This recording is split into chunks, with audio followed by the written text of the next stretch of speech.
Atensyon mga Filipino senior citizens, pagbabalik ng sesyon ng Senado, Universal Social Pension magiging batas na. Ito nga ba ay maisakatuparan na 1,000 piso para sa lahat ng seniors. Walang pinipili, mayaman o mahirap. Pag-uusapan natin ang pinaka-latest update dito sa video na ito. Hold up.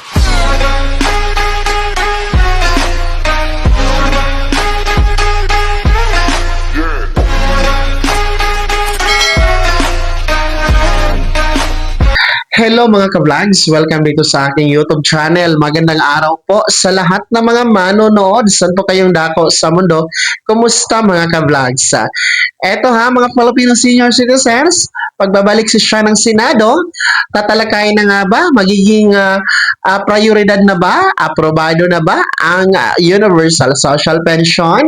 Mamaya-maya pag-uusapan natin, pero bago ang lahat, kung bago ka pa lang dito sa aking YouTube channel, o di kaya hindi ka pa nakasubscribe, click nyo muna ang ating subscribe button na nasa baba. Huwag yung kalimutan na pindutin ang notification bell, ilagay nyo po sa all para naman updated ka sa lahat ng mga videos na aking i-upload.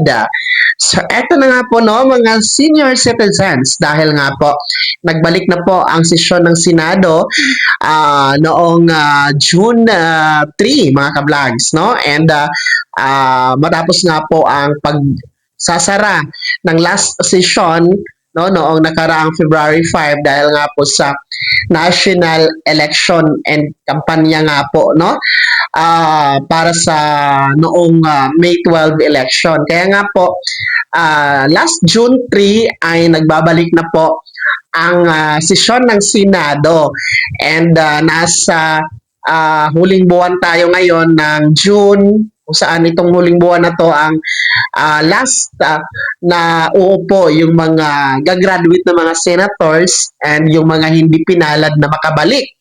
No? Dahil starting July 1 ay uupo na po ang bagong set, no? Bagong komposisyon ng Senado. No? Kabilang yung mga bagong halal, mga nagbabalik, no? At mga dating senador.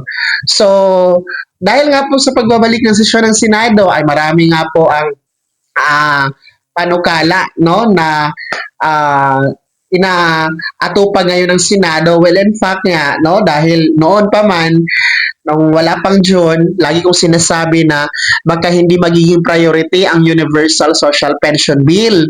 No, dahil ito nasa Senado naman po, no? And aantayin na lang natin kung tatalakayin nila, kung magiging prioridad nila sa kanilang agenda. And isa sa iniisip ko noon at sinasabi ko sa inyo na baka hindi magiging priority sapagkat baka mabisi sila sa impeachment trial no ni Vice President Sara Duterte. Kasi nga yung pagbabasa ng impeachment complaint no, yung mga tawag nito, yung mga basihan ng impeachment ay noong June 3 sana o June 4. Kaso nga lang na usog ngayong June 11. Kaya nga po si Senate President Chis Escudero ay sinasabi niyang kaya naurong yung pagbabasa ng impeachment basis sa June 11 dahil nga po meron silang mga prioridad na mga panukalang dapat unahin kaysa impeachment trial ni Vice President Duterte. Kaya nga po doon tayo nagbabase no sa sinasabi niyang merong mga mas prioridad na mga panukala no na kailangan nilang unahin at asikasuhin. And marahil isa na doon yung Universal Social Pension Bill na nakabinbin ngayon sa Senado. So sana the Universal Social Pension Bill ay kasama sa prioridad na panukala na tinutukoy po ni Senate President Chis Escudero.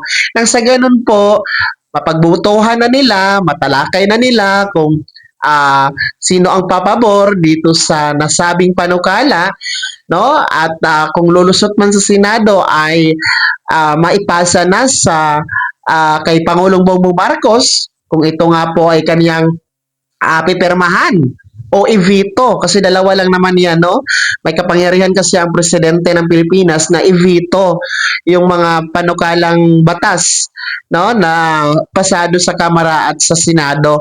So sana hindi naman po i-veto, no? Kasi nga magiging batas ang Universal Social Pension Bill, lahat ng mga senior citizens, nako po, wala nang pili-pili.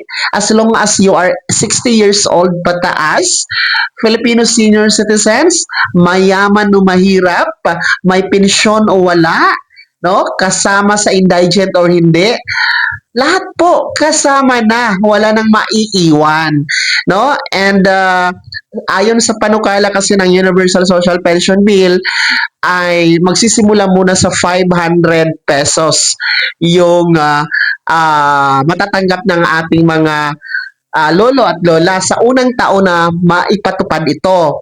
And then every year, dadagdag po ng 100 piso hanggang pagsapit ng ikalimang taon, makukompleto na yung 1,000 pesos bawat buwan mga ka-vlogs. So, hindi naman po nangangamba ang ating mga may akda at mga mambabatas kung saan kukunin ang pondo dito dahil ayon sa kanilang pag-aaral, kakayanin ng gobyerno na ibigay ang naturang 1,000 piso bawat buwan ng ating mga Filipino senior citizens na hindi na po kailangan na uutang ng pera sa ibang bansa. So, yan po ang pinaka-latest update ngayong June. Ngayon kasi is June 7 na tayo and medyo mabubuhayan tayo ng dugo, no? Medyo magkakaroon tayo ng pag-asa na isa sa mga ipa-priority ngayon ng Senado na kanilang talakayin na mga panukala ay isa ang Universal Social Pension Bill, mga ka-blacks. Kaya naman, mga senior citizens, ano po yung komento at reaction sa balitang ito? Ibahagi niyo po sa comment section na nasa baba. Pakilakip ng buong pangalan at kung taga saan kayo. Bago ako magtapos sa video na to, kung gusto niyo pong sumuporta sa aking YouTube channel, maaari niyo pong i-click ang ating super thanks button na nasa baba. Sa mga gusto maging miyembro, pwede po, i-click niyo po ating join button. Maraming perks dyan mga ka-vlogs. Be my member now. Sana'y naging gabay ang video na to kahit paano na pag-uusapan natin ang mga mahahalagang bagay-bagay na may kinalaman sa ayuda, programa at benepisyo ng mga senior citizens. Kung hindi ka pa nakasubscribe dito sa aking YouTube channel, maaari nyo nang i-click ang ating subscribe button na nasa baba. Huwag nyo kalimutan na pindutin ang notification bell. Ilagay niyo po sa all para naman updated ka sa lahat ng mga videos na aking i-upload. Maaari nyo ring i-like ang video na to at kung meron ka pa mga katanungan, maaari nyo i-komento sa comment section na nasa baba. Paki-follow na din po ang aking official Facebook page na nasa screen nyo. Muli po, ako si Daniel Timpawan na nagsasabing dito sa aking YouTube channel, pawang katotohanan at lahat totoo lamang.